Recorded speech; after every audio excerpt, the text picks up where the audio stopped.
അപ്പസ്തോലന്മാരുടെ പ്രവർത്തനങ്ങൾ അദ്ധ്യായം 21. ജെറുസലേമിലേക്ക്. ഞങ്ങൾ അവരിൽ നിന്ന് പിരിഞ്ഞ് കപ്പൽ കയറി നേരെ കോസിലെത്തി. അടുത്ത ദിവസം റോദോസിലേക്കും അവിടെ നിന്ന് പത്താറായിലേക്കും പോയി. ഫെനീഷ്യയിലേക്ക് പോകുന്ന ഒരു കപ്പൽ കണ്ട് ഞങ്ങൾ അതിൽ കയറി. ഇടതുവശത്തായി സൈപ്രസ് ദൃഷ്ടിയിൽപ്പെട്ടു. എങ്കിലും അത് പിന്നിട്ട് ഞങ്ങൾ സിറിയയിലേക്ക് തിരിച്ചു. ചരക്കിറക്കാൻ കപ്പൽ ടൈറിൽ അടുത്തപ്പോൾ ഞങ്ങൾ അവിടെ ഇറങ്ങി. ശിഷ്യന്മാരെ കണ്ടുപിടിച്ച് ഞങ്ങൾ 7 ദിവസം അവിടെ താമസിച്ചു. പരിശുദ്ധാത്മാവിനാൽ പ്രേരിതരായി അവർ പൗലോസിനോട് ജെറുസലേമിലേക്ക് പോകരുതെന്ന് പറഞ്ഞു. അവിടുത്തെ താമസം കഴിഞ്ഞ് ഞങ്ങൾ യാത്ര തുടർന്നു. സ്ത്രീകളും കുട്ടികളും ഉൾപ്പെടെ അവരെല്ലാവരും നഗരത്തിന് വെളിയിൽ വരെ ഞങ്ങളെ അനുയാത്ര ചെയ്തു. സമുദ്രതീരത്ത് മുട്ടുകുത്തി ഞങ്ങൾ പ്രാർത്ഥിക്കുകയും വിട വാങ്ങുകയും ചെയ്തു. പിന്നെ ഞങ്ങൾ കപ്പലിൽ കയറി അവർ വീടുകളിലേക്ക് മടങ്ങി. ടൈറിൽ നിന്നുള്ള യാത്രയുടെ അവസാനത്തിൽ ഞങ്ങൾ ടൊളേമായിസിൽ എത്തിച്ചേർന്നു. അവിടെ സഹോദരരെ അഭിവാദനം ചെയ്യുകയും അവരുടെ കൂടെ ഒരു ദിവസം താമസിക്കുകയും ചെയ്തു. അടുത്ത ദിവസം ഞങ്ങൾ അവിടെ നിന്ന് പുറപ്പെട്ട് കേസറിയയിലെത്തി. 7 പേരിൽ ഒരുവനും സുവിശേഷ പ്രസംഗകനുമായ പീലിപ്പോസിൻ്റെ വീട്ടിൽ ചെന്ന് അവൻ്റെ കൂടെ താമസിച്ചു. കന്യകമാരും പ്രവചനവരം ലഭിച്ചവരുമായ 4 പുത്രിമാർ അവനുണ്ടായിരുന്നു. കുറേ ദിവസം കഴിഞ്ഞപ്പോൾ അഗാബോസ് എന്നു പേരുള്ള ഒരു പ്രവാചകൻ യൂദയായിൽ നിന്ന് അവിടെ എത്തി. അവൻ ഞങ്ങളുടെ അടുത്ത് വന്ന് പൗലോസിൻ്റെ അരപ്പട്ട എടുത്ത് അതുകൊണ്ട് സ്വന്തം കൈകാലുകൾ ബന്ധിച്ചിട്ട് ഇപ്രകാരം പ്രസ്താവിച്ചു: പരിശുദ്ധാത്മാവ് അരുളി ചെയ്യുന്നു, ജെറുസലേമിൽ വെച്ച് യഹൂദന്മാർ ഈ അരപ്പട്ടയുടെ ഉടമസ്ഥനെ ഇതുപോലെ ബന്ധിക്കുകയും വിജാതീയർക്ക് ഏൽപ്പിച്ചു കൊടുക്കുകയും ചെയ്യും. ഇത് കേട്ടപ്പോൾ ഞങ്ങളും അവിടെയുണ്ടായിരുന്ന ജനങ്ങളും പൗലോസിനോട് ജെറുസലേമിലേക്ക് പോകരുതെന്ന് അഭ്യർത്ഥിച്ചു. അപ്പോൾ അവൻ പറഞ്ഞു, നിങ്ങൾ എന്താണ് ഈ ചെയ്യുന്നത്? നിലവിളിച്ചുകൊണ്ട് എൻ്റെ ഹൃദയത്തെ ദുർബലമാക്കുകയാണോ? ജെറുസലേമിൽ വെച്ച് കർത്താവായ യേശുവിൻ്റെ നാമത്തെ പ്രതി ബന്ധനം മാത്രമല്ല മരണം പോലും സ്വീകരിക്കാൻ ഞാൻ തയ്യാറാണ്. അവനെ സമ്മതിപ്പിക്കാൻ കഴിയാതെ വന്നപ്പോൾ കർത്താവിൻ്റെ ഹിതം നിറവേറട്ടെ എന്ന് പറഞ്ഞുകൊണ്ട് ഞങ്ങൾ പിന്മാറി. ആ ദിവസങ്ങൾക്ക് ശേഷം ഞങ്ങൾ യാത്രയൊരുങ്ങി ജെറുസലേമിലേക്ക് പുറപ്പെട്ടു. കേസറിയയിൽ നിന്നുള്ള ചില ശിഷ്യരും ഞങ്ങളോടൊപ്പം വന്നു. ആദ്യകാല ശിഷ്യരിൽ ഒരുവനായ സൈപ്രസുകാരൻ മ്നാസോൻ്റെ വീട്ടിലാണ് ഞങ്ങൾക്ക് താമസിക്കേണ്ടിയിരുന്നത്.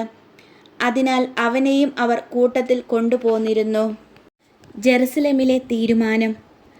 ഞങ്ങൾ ജെറുസലേമിൽ എത്തിയപ്പോൾ സഹോദരർ സന്തോഷപൂർവ്വം ഞങ്ങളെ സ്വീകരിച്ചു. അടുത്ത ദിവസം പൗലോസ് ഞങ്ങളോടൊത്ത് യാക്കോബിൻ്റെ അടുക്കലേക്ക് പോയി. ശ്രേഷ്ഠന്മാരെല്ലാവരും അവിടെ വന്നുകൂടി. അവരെ അഭിവാദനം ചെയ്തതിന് ശേഷം പൗലോസ് തൻ്റെ ശുശ്രൂഷ വഴി വിജാതീയരുടെ ഇടയിൽ ദൈവം ചെയ്ത കാര്യങ്ങൾ ഓരോന്നായി വിശദീകരിച്ചു.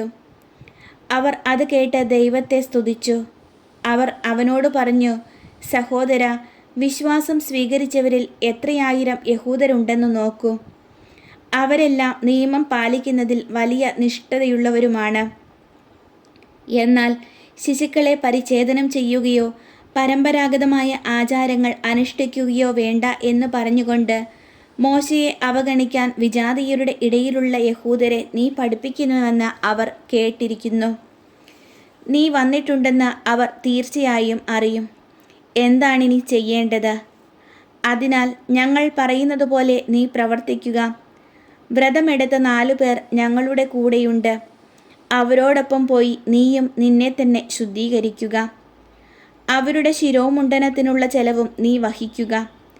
അങ്ങനെ നീ തന്നെ നിയമമനുസരിച്ച് ജീവിക്കുന്നുവെന്നും നിന്നെക്കുറിച്ച് അവർ കേട്ടിരിക്കുന്ന വാർത്തയിൽ കഴമ്പില്ലെന്നും സകലരും അറിഞ്ഞുകൊള്ളും.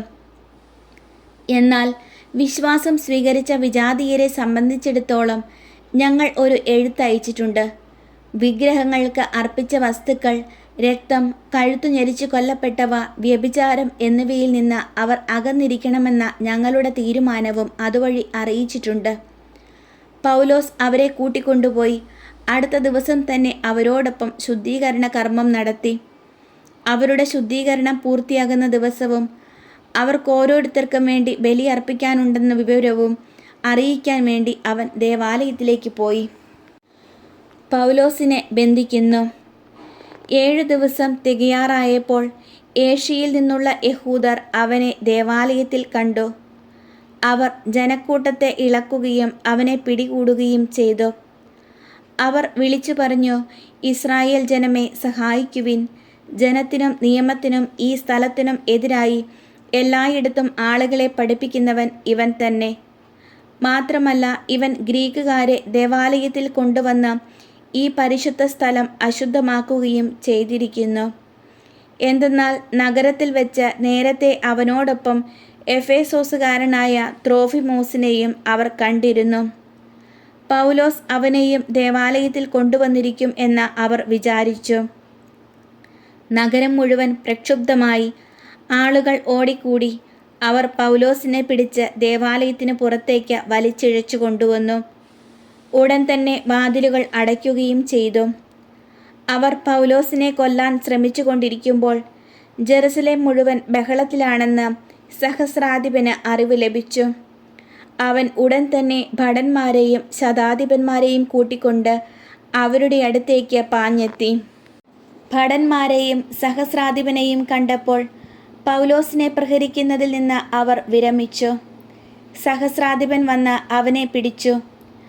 അവനെ 2 ചങ്ങലകൾ കൊണ്ട് ബന്ധിക്കാൻ അവൻ കൽപ്പിച്ചു. അവൻ ആരാണെന്നും എന്ത് ചെയ്തുവെന്നും സഹസ്രാധിപൻ അന്വേഷിച്ചു. ആൾക്കൂട്ടത്തിൽ ഓരോരുത്തരും ഓരോന്ന് വിളിച്ചു പറഞ്ഞുകൊണ്ടിരുന്നു.